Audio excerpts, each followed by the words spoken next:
tierra de Mouras. Desde muy pequeña he sentido absoluta fascinación por los lugares y edificios abandonados, testigos mudos de tiempos pasados que albergaron vida e historias de personas que ya no existen. Rincones encantados, embrujados o más bien impregnados que despiertan la curiosidad e imaginación, que atraen, que inspiran y que son una especie de cápsula del tiempo. Lugares que a la vez que atraen sobrecogen, llegando en ocasiones a poder percibir el sufrimiento acontecido entre sus muros o sobre la tierra. Soy Kela Carrasco y estás escuchando En Tierra de Mouras.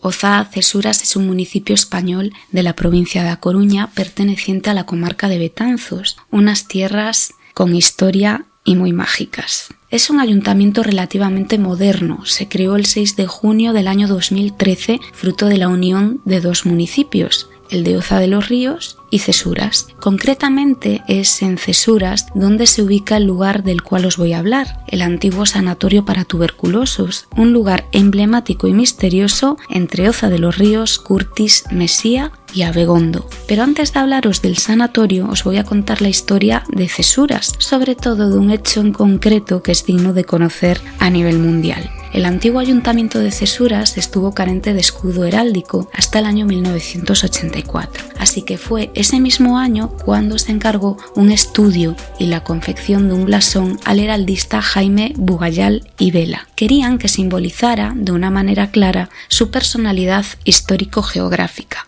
¿Por qué histórica? Porque viejos linajes del país levantaron sus pazos, de los cuales aún se conservan algunos de ellos y porque los habitantes de este municipio escribieron una de las páginas gloriosas de la Guerra de la Independencia en Galicia, dando muerte a 2 escuadrones del ejército napoleónico. Sí, como estás oyendo, esto no es leyenda, esto es una historia basada en hechos reales digna de película de Hollywood. ¿Por qué geográfica? Porque son tierras ricas en cereales, solanáceas, para que nos entendamos, tomates, pimientos, berenjenas, etc. Legumbres, bosques de pinares. Antaño esta tierra estuvo superpoblada de laurel, incluso hasta tal punto que dieron su nombre a una de sus parroquias, Loureda. Cesuras está formado por tierras de montaña, colinas y suelos fértiles. Y además está bañado por varios ríos, de los que los más importantes son el Mero y el Mendo. Lógico que Napoleón quisiera unas tierras tan prometedoras. En consecuencia, a todo esto que os acabo de decir, el ayuntamiento de Cesuras acordó aprobar para su escudo heráldico los siguientes elementos. Una cabeza de caballo, que representa los 2 escuadrones enemigos vencidos por los mismos habitantes de Cesuras, el laurel, símbolo de la victoria y que recuerda también la frecuencia de esta planta, que por si no lo sabéis es una de las más mágicas en Galicia y todo el planeta, protectora para alejar a los enemigos y combatir las malas energías. Se dice que al quemar las hojas secas de laurel sus vapores harán sentirnos mejor y también se suele usar como insecticida natural al mezclarlo en agua para combatir plagas de pulgones, mosquitos, moscas, hormigas. También es muy usado en Galicia para cocinar. A casi todas las comidas les echamos un par de hojas de laurel, desde para cocer los mariscos hasta para hacer el arroz, las lentejas, los guisos. Y es que el laurel y el pimentón son 2 especias que siempre se usaron en Galicia para elaborar prácticamente todas las comidas, sobre todo las comidas de cuchara o los guisos. Y que yo a día de hoy repito, y la gente que conozco repite este mismo patrón como algo que te sale en automático, así que tiene que venir de nuestros ancestros seguro. Por último, el calzado de sinople, típica partición de la antigua heráldica hispana, quiere ser la representación estilizada gráficamente de una cesura o fenda, corte en el terreno. ¿Qué es el sinople? Es el color heráldico que en pintura se representa por el verde y en el grabado por líneas oblicuas y paralelas. ¿Qué fue lo que pasó exactamente? Ese suceso que forma parte de la historia de Galicia y a su vez de la historia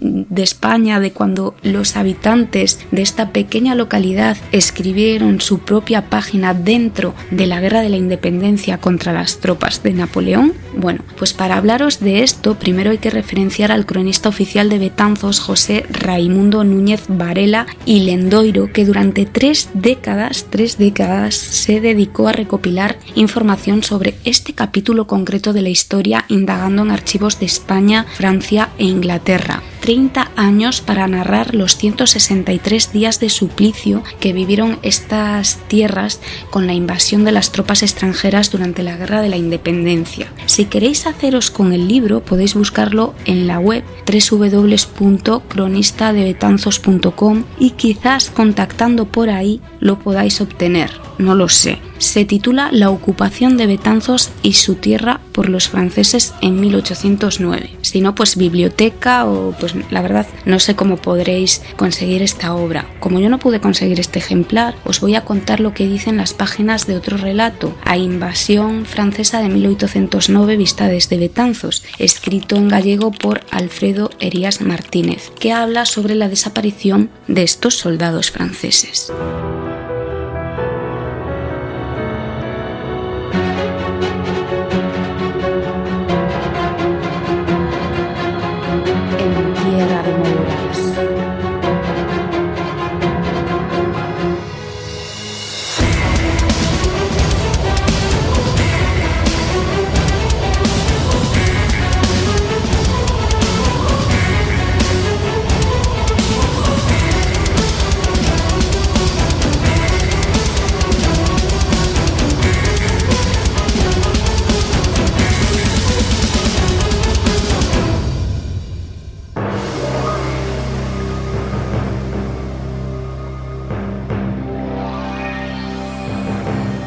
A principios de febrero de 1809 el ejército francés sufrió la pérdida de 2 escuadrones de dragones, es decir, unos 200 soldados con sus caballos, sus armas y demás, del tren de artillería pertenecientes al 6º cuerpo mandado por el mariscal Ney, duque de Elchingen. Los dragones o dragón francés eran soldados que desde mediados del siglo XVI hasta principios del siglo XIX combatían como caballería para el ataque o infantería para la defensa. En Francia se crearon numerosos regimientos de dragones. En 1678 había 14 de ellos y en 1685 Luis XIV los envió a todas las regiones del reino para convertir por la fuerza a los protestantes. En el ejército napoleónico combatieron principalmente en la Guerra de la Independencia española e iban armados de sable, pistola y carabina. Hoy en día el regimiento número 13 de dragones paracaidistas forma parte de la Brigada de Fuerzas Especiales del ejército francés.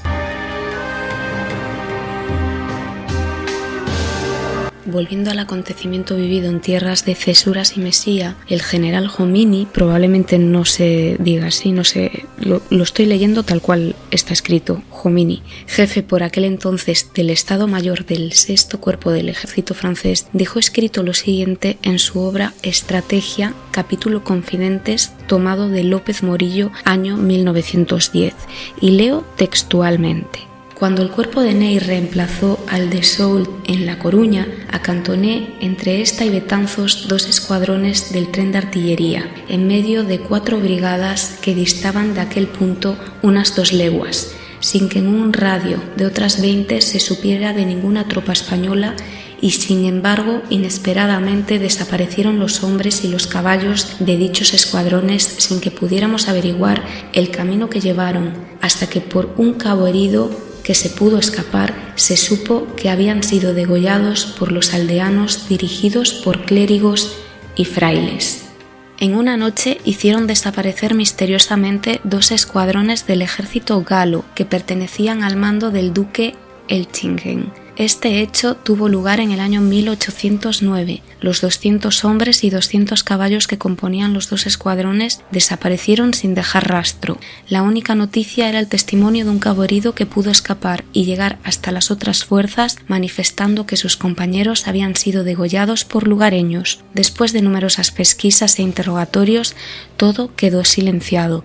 El mariscal Ney impuso a la ciudad de Betanzos una multa de 9 millones de reales y dispuso que una fuerte columna recorriese las aldeas donde desaparecieron sus soldados, mandando quemar 4 de ellas y haciendo que violasen en el atrio de las iglesias a las mujeres que no pudiesen escapar sin respetar edades. Finalmente fusiló a un gran número de lugareños y brigantinos. Terminada la invasión francesa, tan solo se confirmó que los autores fueron los aldeanos que, cansados de sufrir atropellos, robos y 1000 atentados de jefes, oficiales y soldados, les dieron muerte enterrándolos al mismo tiempo. Los caballos fueron conducidos en aquella terrible noche hasta Rivadavia y luego entregados al marqués de la Romana en la frontera de Portugal.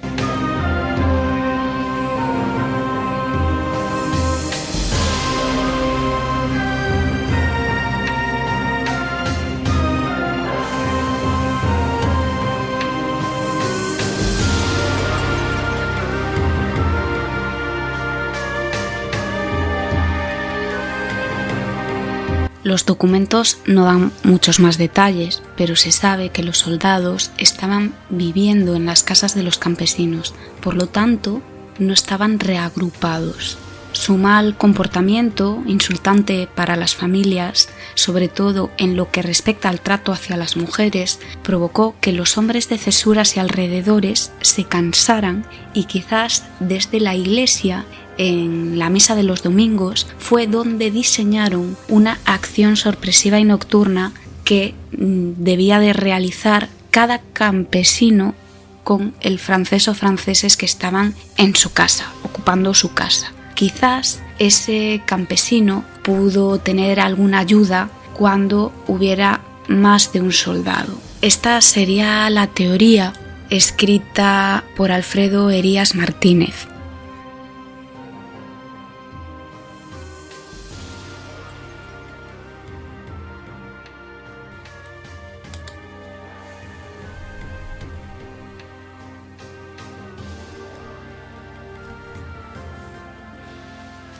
Una teoría que dice que los habrían matado mientras dormían, rajándoles la garganta. Por eso solamente se salvó uno de ellos, de milagro, que habría sido testigo de la muerte de sus compañeros con los que ocupaba alguna de estas casas. Este autor además da otro apunte que viene a decir que por aquel entonces, sobre todo, los jóvenes y los hombres desde muy pequeños sabían cuál era la manera de rajar al cerdo en las matanzas, en la matanza del cerdo en Galicia, que pues hasta no hace mucho se hacía en las casas. Bueno, pues estos hombres sabían cómo rajarlo para que el cochino, para que el cerdo no gritara en las matanzas, que era rajándole la garganta, y de ahí que eligieran esa manera, esa forma de asesinar, matar a los soldados franceses degollándoles. Y lo que tengo yo entendido de esta historia es que además lo hicieron con sus propios utensilios de labranza, con hoces y guadañas, eso sí, muy bien afiladas.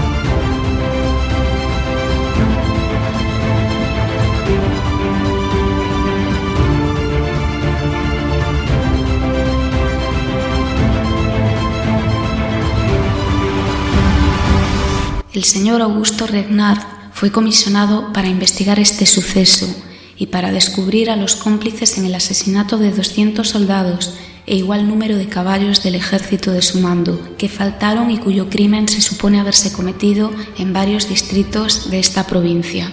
A este efecto se dirigió a ciertas aldeas con tropa para castigar los culpados. Abrasó 4 aldeas y pasó en ellas por las armas a varios aldeanos, y en esta ciudad y algunos que creyó culpados. Dejando advertido a su ayuntamiento, daba 3 días de término para que se buscasen a los hombres y caballos, y en caso de no aparecer, la condenaba, esto es, a la provincia, a pagar 10.000 francos por cada hombre y 1.800 por cada caballo. Cuantas diligencias se practicaron y qué originales, con un resumen de ellas, se pasaron al caballero gobernador de esta ciudad y su provincia, fueron desatendidas como inválidas y miserables, y habiendo convocado a los individuos de este ayuntamiento, les manifestó que la justificación no merecía crédito y que la contribución impuesta por el señor Renard debía cumplirse. Señaló para cobrarla el 1 del próximo marzo, en plazos de esta naturaleza, 100.000 reales del día citado, y cada 6 días igual cantidad hasta el completo de los hombres y caballos que les faltan, en su vista, y que amenazan destruir cuanto encuentren en la provincia si se falta a la contribución impuesta, acordó el ayuntamiento para librar a la patria de este azote que la amenaza, prevenir que sin dilación, excusa ni arbitrio ponga a su disposición la cantidad de 3 millones de reales, que por comparto ha correspondido a esta jurisdicción de los 8.745.882 con que se gravó la provincia, de la cual han de ser entregados cada 6 días en esta ciudad. Para ella, hacerlo al señor gobernador según se lo ha prevenido, valiéndose de cualquier medio que se le proporcione para hacer efectiva dicha contribución, teniendo entendido que todos están obligados a esta paga sin réplica y de lo contrario sufrirán las penas con que amenaza. Dios le guarde muchos años. Betanzos, su ayuntamiento, febrero de 1809.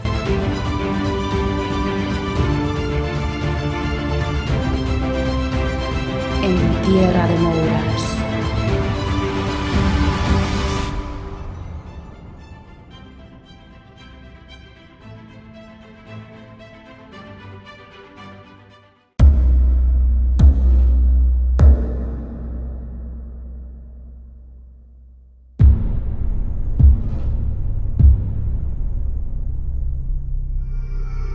Este extracto es de un documento que está escrito en castellano antiguo, por eso me ha costado ahí un poquito leerlo y que se entienda, espero que se haya más o menos entendido lo que es el concepto de lo que supuso esa pena, una multa, que para aquel entonces a mí me parecen unas cifras totalmente desorbitadas, claro. No sé qué os parece esta historia, pero desde luego es súper inquietante y pensar que esto sucedió de verdad, que no es una leyenda que se haya inventado Paquito, que esto sucedió en Cesuras en el siglo XIX, en esa guerra de la independencia, en esa invasión francesa. Y en estos terrenos se decidió construir ese sanatorio que de verdad yo cada vez que lo visito, da igual que esté en ruinas, que ahora en la actualidad que está siendo rehabilitado, es que siento como malestar. Es un sitio como que me gusta ir de vez en cuando, pero una vez que estás allí estás como inquieto, te sientes observado como por 1.000 millones de ojos, da mal rollo. Y además es que no es algo que diga yo sola, es que las personas con las que he ido a este lugar, diferentes personas coinciden en exactamente lo mismo, que les da mal rollo estar allí. Así que si os parece, voy a pasar a contaros la historia de este antiguo sanatorio que se dice que no se llegó a utilizar, pero yo encontré un documento donde tira por tierra eso de que nunca se llegó a utilizar como sanatorio para personas con tuberculosis. Se trata de un edificio de estilo modernista del siglo XX. Fue proyectado por el arquitecto coruñés don Rafael Antonio González Villar entre los años 1922 y 1924. Empezó a construirse en 1927, situado en mitad de un frondoso bosque de pinos y altos eucaliptos conocido como el Parque del Sanatorio. Las obras se paralizaron en el año 1931. Se decía que por la falta de recursos económicos, pero también por las diferencias de opinión entre médicos sobre si era idóneo o no el lugar, al ser una zona más bien sombría. A mayores, el estallido de la Guerra Civil Española en 1936 dio al traste con este proyecto definitivamente. La tuberculosis fue una enfermedad bacteriana que afectaba a los pulmones y que sobre todo a finales del siglo XIX, principios del siglo XX, estaba a la orden del día, no solo en Galicia, sino en toda España, Europa y el mundo. Así que fue cuando se empezaron a construir este tipo de edificios porque se creía que la mejor forma de tratar esta enfermedad era en zonas de montaña. Creían que la vida en lugares altos tenía un efecto benéfico en los enfermos, porque los médicos y científicos, por aquel entonces como Hermann Bremer, afirmaban que la tuberculosis no existía en países montañosos. Durante muchas décadas este sanatorio de Cesuras estuvo en un lamentable estado de abandono y ruinas. La planta baja es un compendio de diferentes estancias de muy diverso tamaño repartidas a lo largo de un pasillo que recorre todo el edificio de lado a lado, o recorría, porque os recuerdo que lo están rehabilitando. Al final de la planta baja había otro largo pasillo que recorría también todo el edificio, del que nacían diversas pequeñas estancias sin ventanas, muy oscuras, muy deterioradas, y al final del pasillo central de entrada se ubicaban las escaleras que eran estrechas para subir a las siguientes plantas. Se hacían así como, no llegaba a ser de caracol, pero casi. Las siguientes plantas también se dividían en diversas estancias de tamaños y formas diferentes, y en la fachada principal había y hay unos grandes ventanales que dejan ver toda la zona de entrada, mientras que la parte trasera tenía el acceso a lo que era el bosque, que a día de hoy esos eucaliptos ya no existen porque los talaron. En el año 2013 se proyectó una rehabilitación del sanatorio de Cesuras para convertirlo en un centro de día y geriátrico. Se valoró en más de 2 millones de euros, pero nunca se llevó a cabo esa rehabilitación. En la actualidad el edificio ha sido rehabilitado gracias a la Xunta de Galicia. Recordaros que este sanatorio se incluyó dentro de la lista roja de patrimonio el 17 de diciembre del año 2007 debido al colapso del edificio por falta de mantenimiento, el expolio y el vandalismo sufrido, y que además, al estar situado en un parque público, su estado de abandono, el estar totalmente abierto y ruinoso, pues lo hacían un lugar bastante peligroso para todo aquel o aquella que se adentrase en él.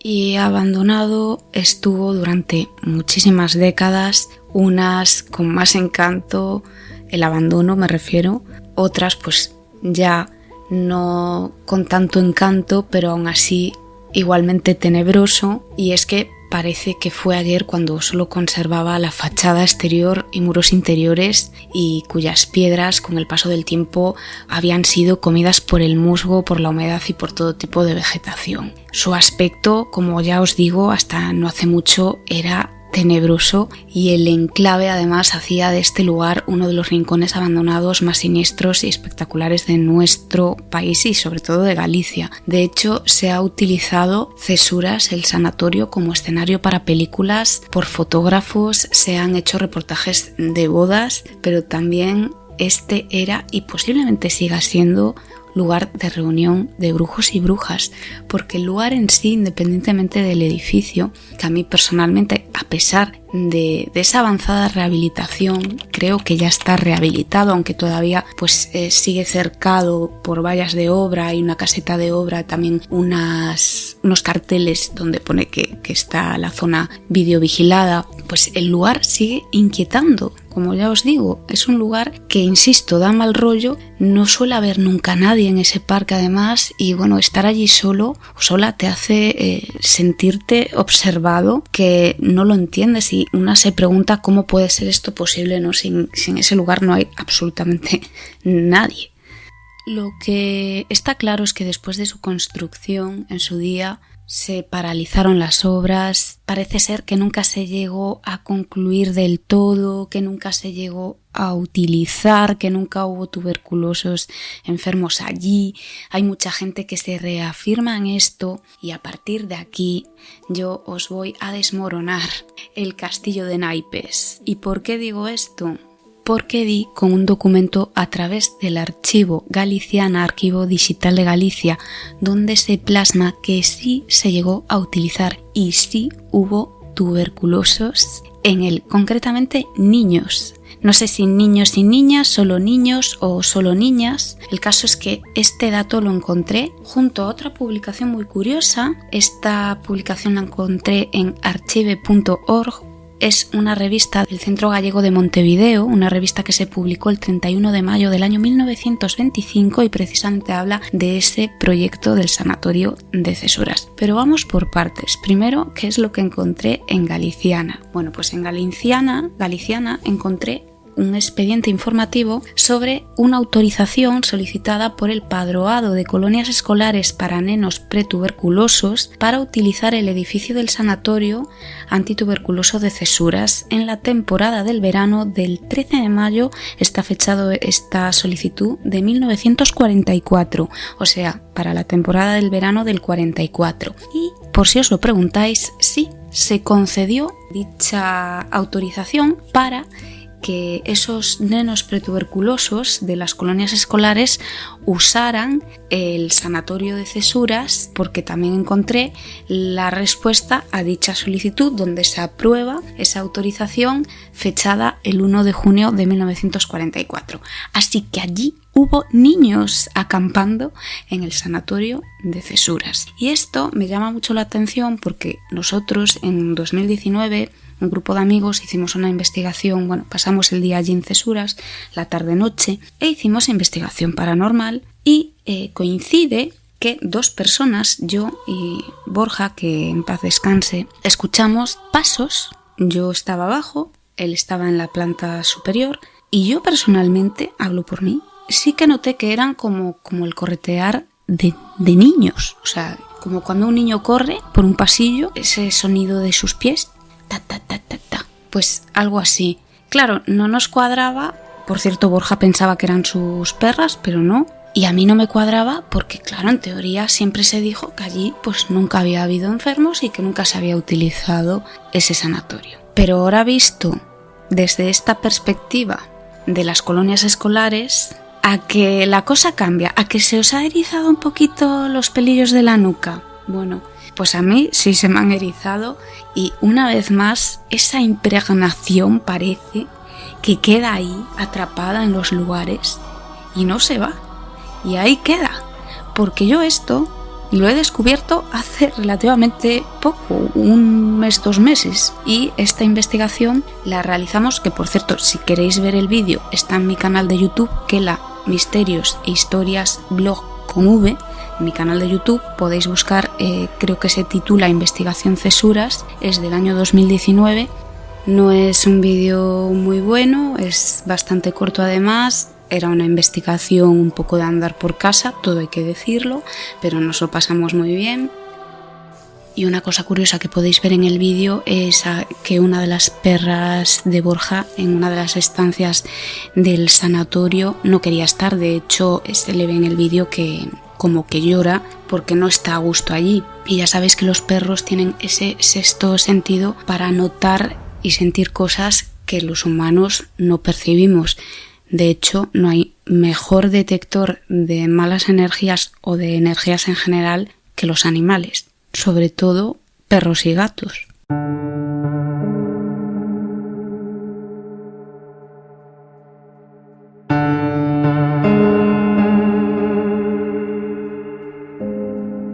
En Tierra de Mouras.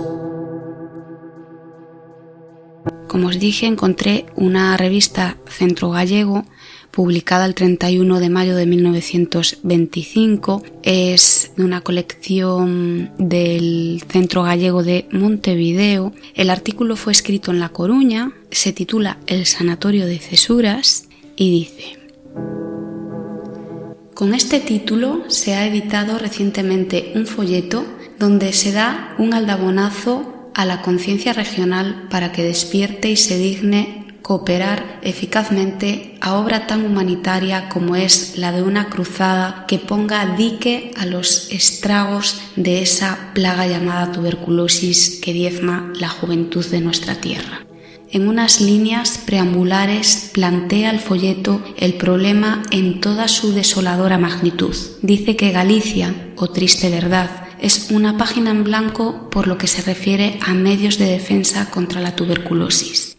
Hace ver la angustiosa urgencia de abordar la cuestión franca y resueltamente al margen de intereses de amor propio, de rivalidades, de pueblo y de temores de fracaso o esperanzas de éxito. Es sin duda el problema de la tuberculosis en Galicia el que debiera producir mayor efervescencia e inquietud.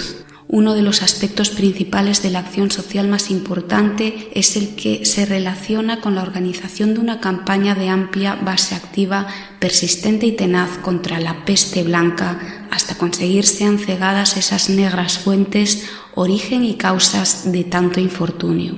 Organización cimentada en un esfuerzo supremo, social y económico dirigido hacia la creación de un sanatorio antituberculoso cuyo emplazamiento debe hacerse, al decir de los técnicos, en las montañas de Cesuras, en donde ha adquirido el Consejo de Administración del Dispensario de La Coruña una extensión de terreno que mide 85.000 metros cuadrados con excelente orientación, adecuado régimen de alturas, abundantes manantiales de agua y extensos pinares. El artículo continúa, es un poquito más largo, son 2 páginas. En él también hay como una especie de entrevista al gobernador civil de Lugo que da pues su opinión sobre la construcción de este sanatorio, que lo ve necesario y donde afirma que colaborará económicamente con esas obras. Así que intención de utilizarlo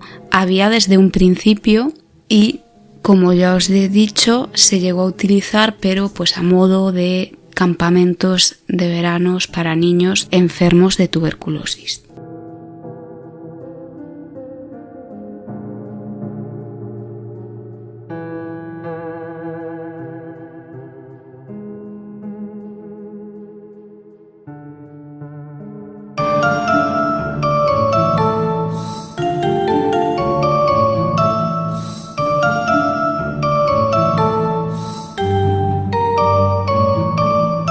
Me parecieron 2 cosas así interesantes para compartir con vosotros relacionadas con el sanatorio de Cesuras. Y bueno, espero que os haya gustado este programa, que os haya gustado también esa parte de la historia que a lo mejor pues hay mucha gente, incluso gallegos, que desconocen sobre Cesuras y sobre la Guerra de la Independencia. Y nada, os recuerdo que este programa lo podéis escuchar a través de la plataforma iVoox, pero también a través de Spotify, y en YouTube subo los capítulos un poco pues con más retraso porque va con el vídeo. Podéis seguirme en el canal de YouTube, que es la Misterios e Historias Blog con V, pero también me podéis seguir en Instagram, en el perfil del programa, en /Tierra de Mouras /podcast, o en mi perfil personal Kelly /Carrasco /80, en Twitter @Tierra de Mouras, y en TikTok, porque estoy en todos lados, estoy en todas partes, es @Kela /norte. Por cierto, que me gustaría dedicar este episodio a los que nos reunimos aquel fantástico día del 2019 en Cesuras. En primer lugar, Borjita, que en paz descanse, que nos dejó no hace mucho, una noticia muy triste porque era muy joven y fue una muerte repentina que a mí personalmente me duelen más. A María y su pareja, no recuerdo el nombre de las parejas, a Ángel y también su pareja, que tampoco me acuerdo. A Luis y Aurora, de Aurora me acuerdo porque Aurora se llama mi hija, entonces es un nombre que no se me olvidará nunca en la vida. Persona que se llama Aurora, persona que se me queda ahí grabada a fuego. Y a mi queridísima Lola. Yo creo que no me estoy olvidando de nadie que no quiera olvidar. Pero bueno, si me he olvidado de alguien, ese día de verdad que fue fantástico, así que a todos, gracias, porque lo pasé genial y ojalá repetir, aunque no estemos todos los que somos, pero seamos todos los que estamos. Muchas gracias a los nuevos y nuevas suscritos, a portarse bien el mes de agosto y hasta el próximo programa.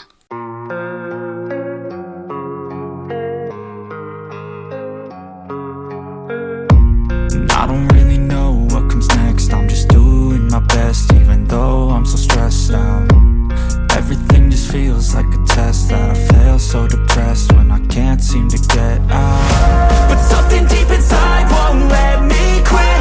I swear that I'm inspired by all this shit. Tell me that I can and I won't. That's what guides me the most. Fuck your lies, I'll do what I want.